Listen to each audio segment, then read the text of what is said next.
लीजिए सुनिए। देवकीनंदन खत्री के लिखे उपन्यास चंद्रकांता संतति के 24वें भाग के 7वें बयान को मेरी यानी समीर गोस्वामी की आवाज में। दिन अनुमान 2 घंटे के चढ़ चुका है। महाराज सुरेंद्र सिंह, राजा बीरेंद्र सिंह, गोपाल सिंह, इंद्रजीत सिंह और आनंद सिंह वगैरह खिड़कियों में बैठे उस तिलिस्मी मकान की तरफ देख रहे हैं जिसके अंदर लोग हंसते हंसते कूद पड़ते हैं। उस मकान के नीचे बहुत सी कुर्सियां रखी हुई हैं जिन पर हमारे अय्यार तथा और भी कई प्रतिष्ठित आदमी बैठे हुए हैं, और सब लोग इस बात का इंतजार कर रहे हैं कि इस मकान पर बारी बारी से अय्यार लोग चढ़ें और अपनी अक्ल का नमूना दिखावें। और अय्यारों की पोशाक तो मामूली ढंग की है, मगर भूतनाथ इस समय कुछ अजब ढंग की पोशाक पहने हुए है। सिवाय चेहरे के उसका कोई अंग खुला हुआ नहीं है। ढीला ढीला मोटा पायजामा और गंवारू रुईदार चपकन के अतिरिक्त बहुत बड़ा काला मुड़ासा बांधे हुए है, जिसका पिछला सिरा पीठ पर से होता हुआ जमीन तक लटक रहा है। दोनों हाथ बल्कि नाखून तक अचकन की आस्तीन में घुसा हुआ है, और पैर के जूते की भी विचित्र सूरत हो रही है। भूतनाथ का मतलब चाहे कुछ भी क्यों न हो, मगर लोग इसे केवल मसखरापन ही समझ रहे हैं। सबसे पहले पन्नालाल उस मकान की दीवार पर चढ़ गए और अंदर की तरफ झांक कर देखने लगे, मगर 5-7 पल से ज्यादा अपने को न बचा सके और हंसते हुए अंदर की तरफ कूद पड़े। इसके बाद पंडित बद्रीनाथ, रामनारायण और चुन्नीलाल ने कोशिश की, मगर ये तीनों भी लौट कर न आ सके और पन्नालाल की तरह हंसते हुए अंदर कूद पड़े। इसके बाद और अय्यारों ने भी उद्योग किया, मगर कोई सफल मनोरथ न हुआ। यहां तक कि जीत सिंह, तेज सिंह, भैरव सिंह और तारा सिंह को छोड़कर सभी अय्यार बारी बारी से जाकर मकान के अंदर कूद पड़े। केवल भूतनाथ रह गया, जिसने सबसे आखिर में चढ़ने का इरादा कर लिया था। भूतनाथ मस्तानी चाल से चलता हुआ सीढ़ी के पास गया और धीरे धीरे ऊपर चढ़ने लगा। देखते ही देखते वो दीवार के ऊपर जा पहुंचा। उस पर खड़े होकर एक दफे चारों ओर मैदान की तरफ देखा और इसके बाद मकान के अंदर की तरफ झांका। यहां जो कुछ था उसे देखने के बाद उसने अपना चेहरा उस तरफ किया जिधर खिड़कियों में बैठे हुए महाराज और राजा बीरेंद्र सिंह वगैरह बड़े शौक से उसकी कैफियत देख रहे थे। भूतनाथ ने हाथ उठाकर 3 दफे महाराज को सलाम किया और जोर से पुकार कर कहा, मैं इसके अंदर झांक कर देख चुका और बड़ी देर तक दीवार पर खड़ा भी रहा। अब हुक्म हो तो नीचे उतर जाऊं। महाराज ने नीचे उतर आने का इशारा किया और भूतनाथ मुस्कुराता हुआ मकान के नीचे उतर आया। इस बीच में और अय्यार लोग भी, जो भूतनाथ के पहले मकान के अंदर कूद चुके थे, घूमते हुए बड़े तिलिस्मी मकान के अंदर से आ पहुंचे और भूतनाथ की कैफियत देख सुनकर ताज्जुब करने लगे। भूतनाथ के उतर आने के बाद सब अय्यार मिलजुल कर महाराज के पास गए और महाराज ने प्रसन्न होकर भूतनाथ को 2 लाख रुपए इनाम देने का हुक्म दिया। सभी अय्यारों को इस बात का ताज्जुब था कि उस तिलिस्म का असर भूतनाथ पर क्यों नहीं हुआ, और वो कैसे सभी को बेवकूफ बनाकर आप बुद्धिमान बन बैठा और 2 लाख का इनाम भी पा गया। जीत सिंह, भूतनाथ, ये तुमने क्या किया? कौन सी तरकीब निकाली जिससे इस तिलिस्मी हवा का तुम पर कुछ भी असर न हुआ? भूतनाथ, बात मामूली है। जब तक मैं नहीं कहता तभी तक आश्चर्य मालूम पड़ता है। तेज सिंह, आखिर कुछ कहो भी तो सही। भूतनाथ, मेरे दिल को इस बात का निश्चय हो गया था कि इस मकान के अंदर से किसी तरह की हवा, भाप या धुआं ऊपर की तरफ जरूर उठता है, जो झांक कर देखने वाले के दिमाग में सांस के रास्ते से चढ़कर उसे बदहोश या पागल बना देता है। और दीवार के ऊपरी हिस्से पर भी कुछ कुछ बिजली का असर है, जो उस पर पैर रखने वाले के शरीर को शिथिल कर देता है या और भी किसी तरह का असर कर जाता है। मैं इस बात को खूब जानता हूं कि लकड़ी पर बिजली का असर कुछ भी नहीं होता। अर्थात जिस तरह धातु, मिट्टी, जल, चमड़ा और शरीर में बिजली घुसकर पार निकल जाती है, उस तरह लकड़ी को छेद कर बिजली पार नहीं हो सकती। अतः मैंने अपने पैर में लकड़ी के बुरादे का थैला चढ़ा लिया, बल्कि जूते के अंदर भी लकड़ी की तख्ती रख दी, जिसमें दीवार से पैदा होने वाली बिजली का मुझ पर असर न हो। इसके बाद बेहोशी का असर न होने के लिए दवा भी खा ली। इतना करने पर भी जब तक मैं मकान के अंदर झांकता रहा तब तक अपनी सांस को रोके रहा। मैंने अंदर की तरफ चलती फिरती और नाट्य करके हंसाने वाली पुतलियों को देखा और उस पीतल की चादर पर भी ध्यान दिया जो दीवार के ऊपर जड़ी थी और जिसके साथ कई तारें भी लगी हुई थीं। यद्यपि उसका असल भेद मुझे मालूम न हुआ, मगर मैंने अपने बचाव की सूरत निकाल ली। इतना कहकर भूतनाथ ने खंजर की नोक से अपने पायजामे में एक छेद कर दिया और उसमें से लकड़ी का बुरादा निकालकर सभी को दिखाया। भूतनाथ की बातें सुनकर महाराज बहुत प्रसन्न हुए और उन्होंने भूतनाथ तथा और अय्यारों की तरफ देखकर कहा, वास्तव में भूतनाथ ने बहुत ठीक तरकीब सोची। उस तिलिस्म के अंदर जो कुछ भेद है हम बता देते हैं, इसके बाद तुम लोग उसके अंदर जाकर देख लेना।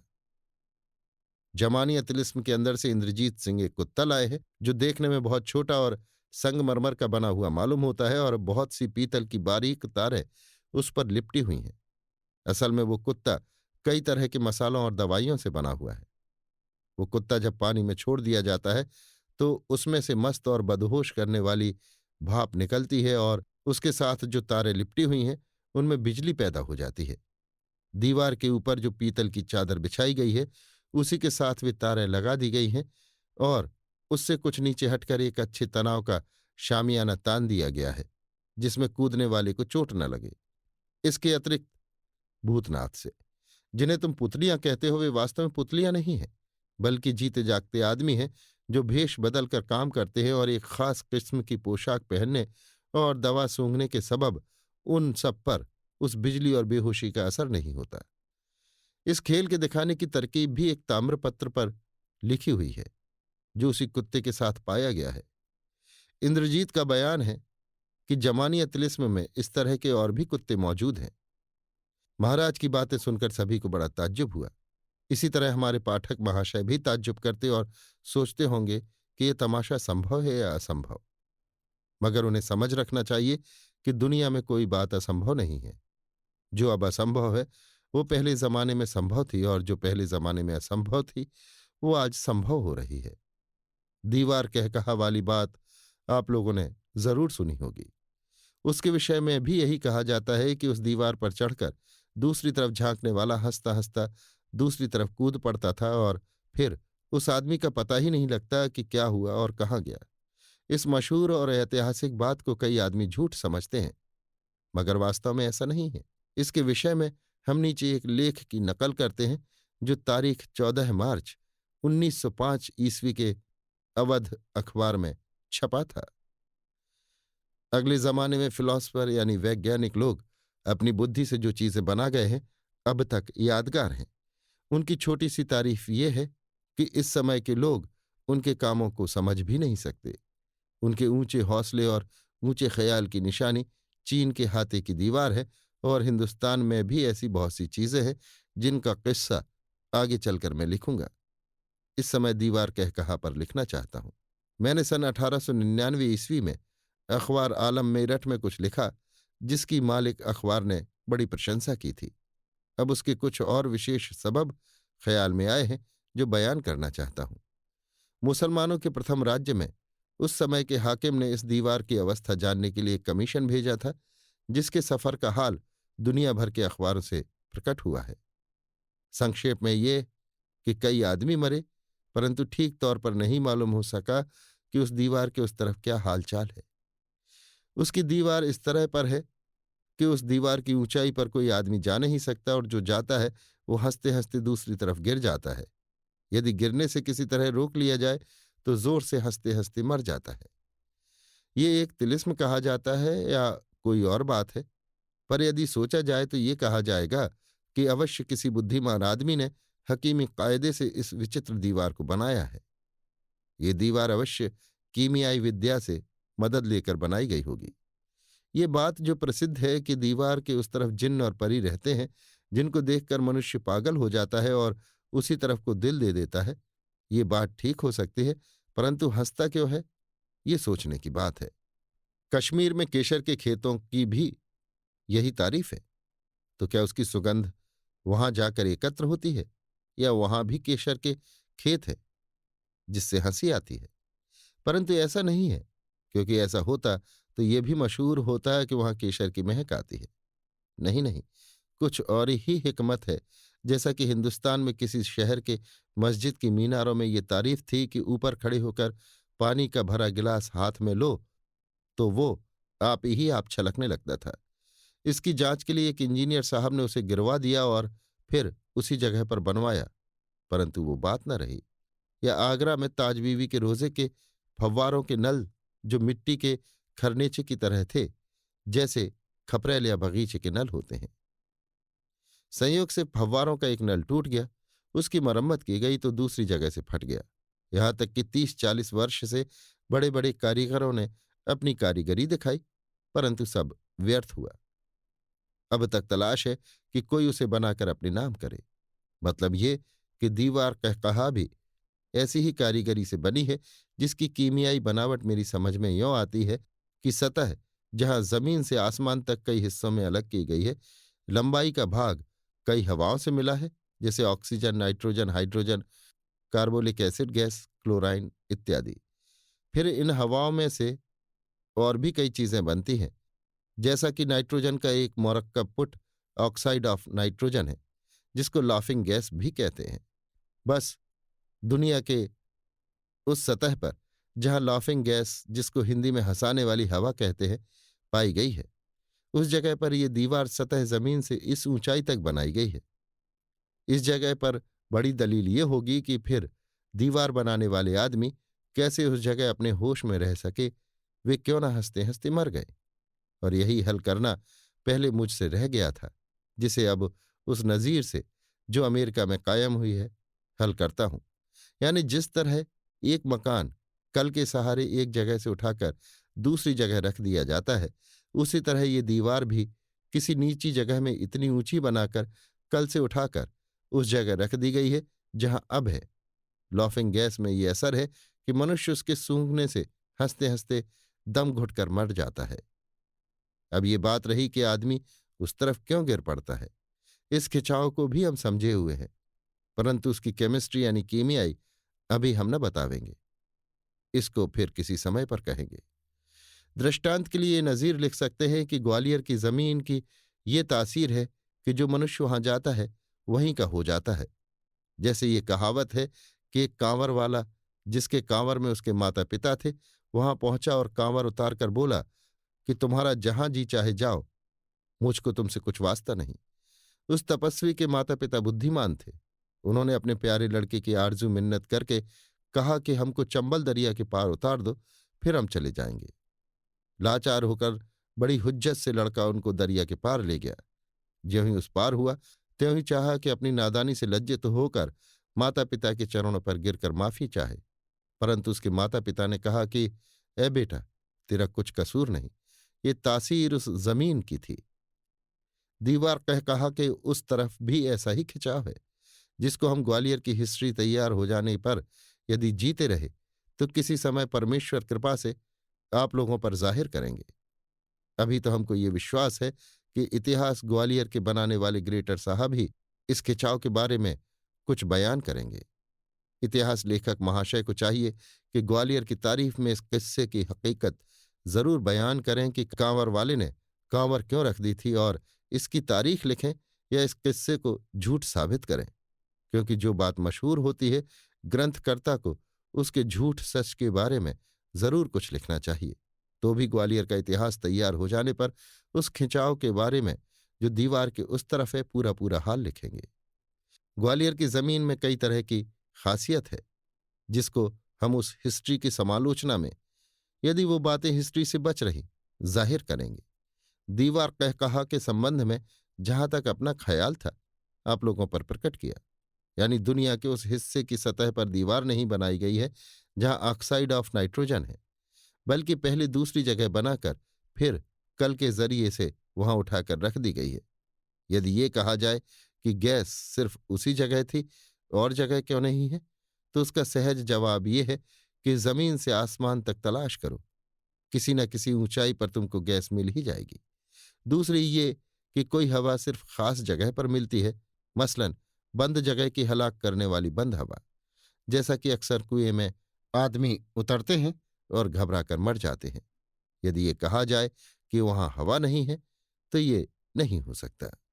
पहले जमाने के आदमी अपनी कारीगरी का अच्छा अच्छा नमूना छोड़ गए हैं, जैसे मिट्टी की मीनार या नौशेरवानी बाग या जवाहरात के पेड़ों पर चिड़ियों का गाना या आगरे का ताज, जिसकी तारीफ में तारीख तुराब के बुद्धिमान लेखक ने किसी लेखक का ये फिक्रा लिखा है, जिसका संक्षेप ये है कि इसमें कुछ बुराई नहीं, यदि है तो यही है कि कोई बुराई नहीं। देखिए, आगरा में बहुत सी बादशाही समय की टूटी फूटी इमारतें हैं जिनमें पानी दौड़ाने के नल वैसे ही मिट्टी के हैं जैसे कि आजकल मिट्टी के गोल परनाले होते हैं। उन्हीं नलों से दूर दूर से पानी आता और नीचे से ऊपर कई मरातिम तक जाता था। इसी तरह से ताजगंज के फव्वारों के नल भी थे तथा और भी इसी तरह के हैं जिनमें से एक टूटने पर लोहे के नल लगाए गए। जब उनसे काम न चला तो बड़े बड़े भारी पत्थरों में छेद करके लगाए गए, परंतु बेफायदा हुआ। उन फव्वारों की ये तारीफ है कि जो जितना ऊंचा जा रहा है उतनी ही ऊंचाई पर यहां से वहां तक बराबर धारें गिरती हैं। अब जो कहीं बनते हैं तो धार बराबर करने को ऊंची नीची सतह पर फव्वारे लगाने पड़ते हैं। इसी तरह का तिलिस्म के विषय में एक लेख तारीख 30 मार्च 1905 के अवध अखबार में छपा था, जिसका अनुवाद भी हम नीचे लिखते हैं।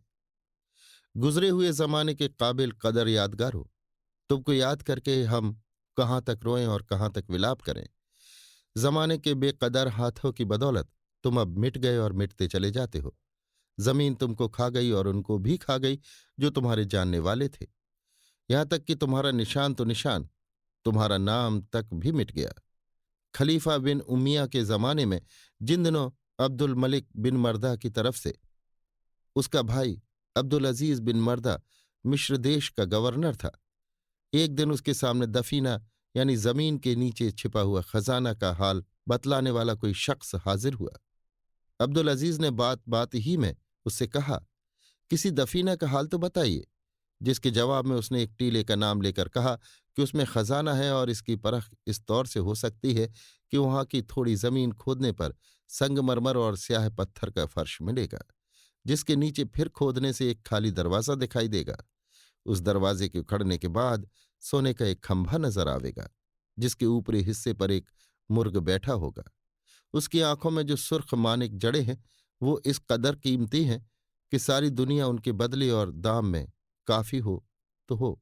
उसके दोनों बाजू मानिक और पन्ने से सजे हुए हैं और सोने वाले खंभे से सोने के पत्रों का कुछ हिस्सा निकलकर उस मुर्ग के सिर पर छाया किए हुए है। ये ताज्जुब की बात सुनकर उस गवर्नर का कुछ ऐसा शौक बढ़ा कि आमतौर पर हुक्म दे दिया कि वो जगह खोदी जाए और जो लोग उसको खोदेंगे और उसमें काम करेंगे उनको हजारों रुपए दिए जाएंगे। वो एक जगह टीले पर थी, इस वजह से बहुत घेरा देकर खुदाई का काम शुरू हुआ। पता देने वाले ने जो संगमरमर और स्याह पत्थर के फर्श वगैरह बताए थे वे मिलते जाते थे और बताने वाले के कौल की तस्दीक होती जाती थी, और इसी वजह से अब्दुल अजीज का शौक बढ़ता जाता था तथा खुदाई का काम मुस्तैदी के साथ होता जाता था कि एकाएक मुर्ग का सिर जाहिर हुआ। सिर के जाहिर होते ही एक बारगी आंखों को चकाचौंध करने वाली तेज रोशनी उस खोदी हुई जगह से निकलकर फैल गई। मालूम हुआ कि बिजली तड़प गई। ये गैर मामूली रोशनी मुर्ग की आंखों से निकल रही थी। दोनों आंखों में बड़े बड़े मानिक जड़े हुए थे जिनकी ये बिजली थी, और ज्यादा खोदे जाने पर फिर उसके पांव भी दिखाई दिए। उस मुर्ग वाले सोने के खंभे के अलावा एक और खंभा भी नजर आया जो एक इमारत की तरह पर था। ये इमारती खंभा रंग बिरंगे पत्थरों का बना हुआ था, जिसमें कई कमरे थे और उनकी छतें बिल्कुल छज्जेदार थीं। उसके दरवाजों पर बड़े और खूबसूरत आलों की एक कतार थी, जिनमें तरह तरह की रखी हुई मूर्तें और बनी सूरतें खूबी के साथ अपनी शोभा दिखा रही थीं। सोने और जवाहरात के जगह जगह पर ढेर थे जो छिपे हुए थे।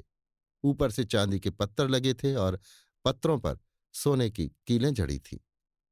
अब्दुल अजीज बिन मर्दा ये खबर पाते ही बड़ी चाह से उस मौके पर पहुंचा और जो आश्चर्यजनक तिलिस्म वहां जाहिर था उसको बहुत दिलचस्पी के साथ देखता रहा। और तमाम खलकत की भीड़ भाड़ थी। तमाशबीन अपने बढ़े हुए शौक में एक दूसरे पर गिर पड़ते थे। एक जगह ढले हुए तांबे की सीढ़ी ऊपर तक लगी हुई थी। उसको देखकर एक शख्स ऊपर जल्दी जल्दी चढ़ने लगा। हर एक तमाशबीन ताज्जुब के साथ वहां की हर चीज को देख रहा था। उस जीने की चौथी सीढ़ी पर जब चढ़ने वाले ने कदम रखा तो जीने की दाहिनी ओर बाईं तरफ से दो नंगी तलवारें अपना काट और तड़प दिखाती हुई निकली। यद्यपि इस चढ़ने वाले ने बचने के लिए हर तरह की कोशिश की, मगर दोनों निकलने वाली तलवारें प्राणघातक शत्रु थीं। जिन्होंने देखते ही देखते इस चढ़ने वाले आदमी का काम तमाम कर दिया। और फिर ये देखा गया कि इस शख्स के टुकड़े नीचे कटकर गिरे। उनके गिरते ही वो खंभा झोंके ले लेकर आपसे आप हिलने लगा और उस पर से बैठा हुआ मुर्ग कुछ अजब शान से उड़ा के देखने वाले अचंभे में होकर देखते रह गए। जिस वक्त उसने उड़ने के लिए अपने बाजू यानी डैने फड़फड़ाए तो अद्भुत सुरीली और दिल लुभाने वाली आवाजें उससे निकलीं। लोग उन्हें सुनकर दंग रह गए और ये आवाजें हवा में गूंज कर दूर दूर तक फैल गईं। उस मुर्ग के उड़ते ही एक किस्म की गर्म हवा चली, जिसकी वजह से जिस कदर तमाशबीन आसपास में खड़े थे वे सब के सब उस तिलिस्मी गार यानी खोह में गिर पड़े। उस गड्ढे के अंदर उस वक्त खोदने वाले बेलदार, मिट्टी को बाहर फेंकने वाले मजदूर और मेट वगैरह, जिनकी तादाद 1000 कही जाती है, मौजूद थे, जो सब के सब बेचारे फौरन मर गए। अब्दुल अजीज ने यह हाल देखकर एक चीख मारी और कहा, यह भी अजीब दुखदाई बात हुई, इससे क्या उम्मीद रखनी चाहिए।